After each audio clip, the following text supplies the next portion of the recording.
आप लोग जीते हो और जीतने के बाद 2-3 दिन के बाद आप लोग अच्छे तैयारी से जहाँ-जहाँ में हमारे 13 एमएलएज़ जीते हैं, वहाँ में आप लोग रेडी करो और विजय मिছিল करो। शांति से करो, लेकिन विजय मिছিল करो।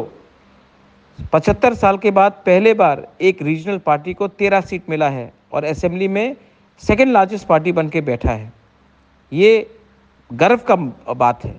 इसमें आप अपने आप के अंदर आपको प्राउड फील करना चाहिए।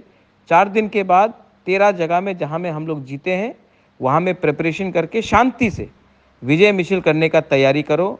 ये बुबागरा का मैसेज है।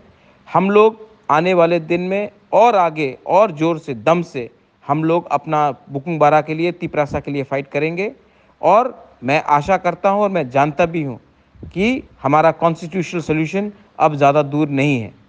ये मेरा मैसेज है सबको। 4 दिन के बाद शांति से हर इलाके में जहाँ में हम लोग का जीत हुआ है, अच्छे तरीके से बैंड बाजा के साथ आप लोग विजय मिছিল करो। इसमें हमको फ़ख्र करना चाहिए, हमको प्राउड होना चाहिए कि आज बिना सीपीएम का हेल्प लेकर, कांग्रेस का हेल्प लेकर, बीजेपी का हेल्प लेकर हम खुद ब खुद 13 एमएलए बनकर असेंबली में मेन ऑपोजिशन पार्टी बन के आए हैं। फ़ख्र करो अपने ऊपर विश्वास करो और आगे बढ़ो। This is Bubagra, my message to all of you. हम बाय।